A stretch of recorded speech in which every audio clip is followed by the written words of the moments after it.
Welcome up! In this episode we will talk about the origins of states to explain their functions and the philosophy behind them. Coming up.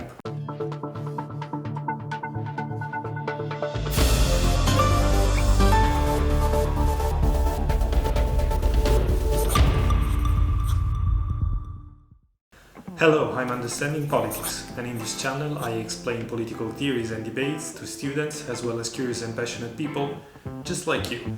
So if you like the content of the channel or if you find it useful, subscribe and hit the bell to get notified about my latest videos. I will surprise you here because the word state does not come from Latin. I mean, don't get me wrong, of course it comes from Latin, but the meaning that has today in politics is not due to the Romans. If you remember, the Romans used the word res publica, which means common thing, to identify the state. If you don't remember or if you haven't watched the video, check it here. The word state evolved over time, became common during the 13th century, and it thrived during the Renaissance in the works of thinkers such as Niccolò Machiavelli, who employed it to describe a stable sovereign political entity. States are not old. Political scientists date the creation of the first nation states to 1648, the year of the signing of the Peace of Westphalia, a treaty that concluded decades-long conflicts, as well as introducing the concept of religious tolerance and the first set of norms of international relations. So, for example, even if France was founded well before 1648, political scientists consider the France of Charles the Great to be fundamentally different from the France of Louis XIV. We all know what states do in our everyday lives, right? Health, education, police, yes, we know, but what's their most primal function? According to the philosopher Thomas Hobbes in his Leviathan, the primal function of the state is to rule and maintain the order over its territory and avoid conflictual situations that could endanger the lives of its citizens. As a matter of fact, Hobbes lived during the English Civil War that shattered the country between 1642 and 1651, and he believed that the state of nature, an expression used by political philosophers to identify a condition existing before political and social organizations, was a situation where men were enemy of each other and where only the strongest prevailed. If you ever heard the Latin expression homo homini lupus, meaning the man is the wolf of another man, that's from Hobbes.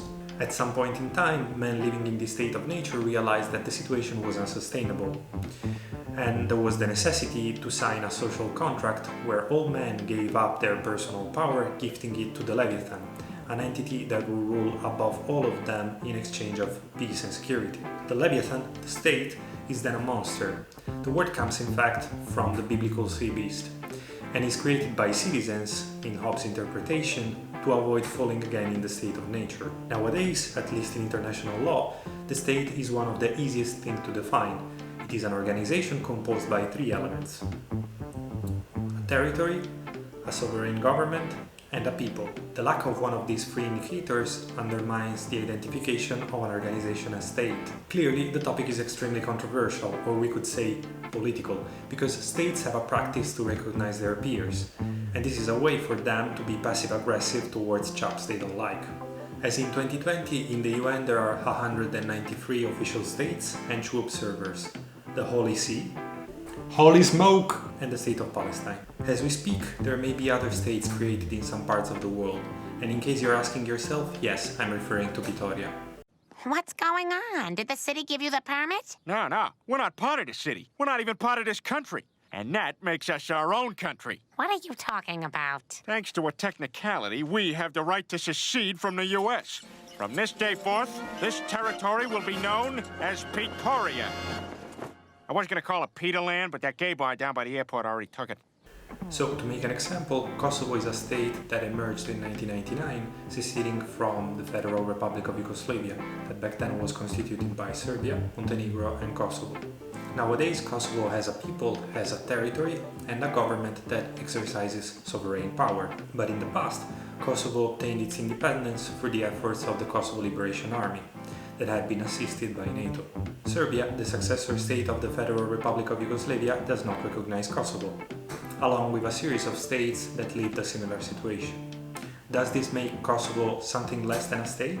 At the other end of the spectrum, there are separatist entities that declare themselves states, and de facto, that for English speakers means in fact, in practice, are states. as they are assisted by bigger brothers, bigger states, in their quest for independence. Examples of these de facto states are Transnistria, between Moldova and Ukraine, Abkhazia, between Georgia and Russia, Nagorno-Karabakh, surrounded by Azerbaijan, or the Turkish Republic of North Cyprus, which, as the name says, is in the northern part of the island of Cyprus. So this is to say that things are fuzzy. In politics, there is not a referee that decides over things. There is nothing above states. So if you're asking yourself, what about the UN? Well, not even international organizations have been able to bend strong states at their will. So the issue here is that states are not nice guys. They are often thugs. And the more they are led by so-called strongmen, the more they will be likely to be thugs. So the takeaway here is that we should not trust systems per se, we should build systems of rules that force people and organizations to do the right thing. But what do you think about states? Let me know in the comments below. Thanks for watching. As always, the sources will be linked in the references section of the video description. If you like the video, you know what to do. You are...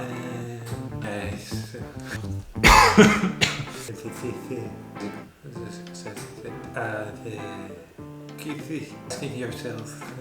Curiosity of the day, as noted by Carl Schmitt, in a book of more than 100 pages, Thomas Hobbes used the word Leviathan only 3 times.